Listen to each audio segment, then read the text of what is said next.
ஊடக நண்பர்களே ஊடக நண்பர்களே 2 நாட்களாக நீங்கள் கொடுத்த அன்பு தொல்லைக்கு மிக்க நன்றி. நான் இது தொல்லையாக கருதவில்லை, அன்பு தொல்லை தான். அது உங்களுடைய பணியை நீங்கள் சிறப்பாக செய்வீர்கள். ஆனாலும் உங்களுக்கு தேவையானவற்றை 2 நாட்களாக நான் சொல்ல முடியவில்லை. எல்லாம் நன்றாக போய் கொண்டிருக்கிறது. அதனாலே எல்லாவற்றிற்கும் ஒரு தீர்வு ஏற்படும். அந்த தீர்வு ஏற்படும் போது உங்களுக்கு தெரியாமல் இருக்காது. அதனாலே அந்த தீர்வு நிச்சயமாக எங்களுடைய கட்சிக்கும் நாட்டுக்கும் சரியான தீர்வாக இருக்கும். ஊடக நண்பர்கள் அதுவரை சற்று பொறுத்திருங்கள் என்று கூறி உங்களிடமிருந்து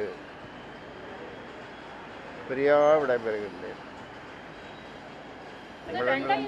உங்களிடமிருந்து பிரியாக விடைபெறுகின்றேன். 2024 பாஜக கூட கூட்டணி நிலைப்பாடுல இல்ல அப்படின்றத லாஸ்ட் டைம் செய்தியாளர் சந்திப்பு சொன்னீங்க. இப்பவும் அதே நிலைப்பாட்டோட இருக்கீங்களா? அது இப்ப சொல்ல முடியாது.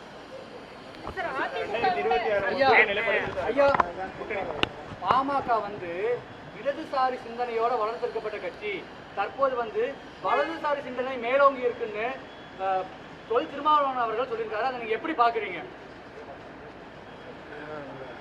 பூதக்கண்ணன் இல்லையே,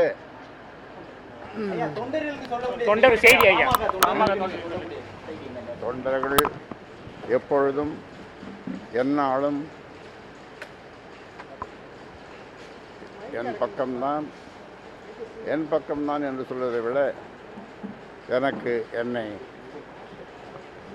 குலதெய்வமாக கடவுளாக நினைக்கக்கூடிய கோடான கோடி தொண்டர்களை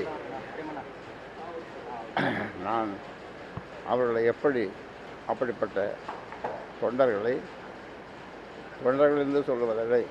என்னுடைய சொந்தங்களே அவர்கள்தான் எனக்கு வழிகாட்டிகள்.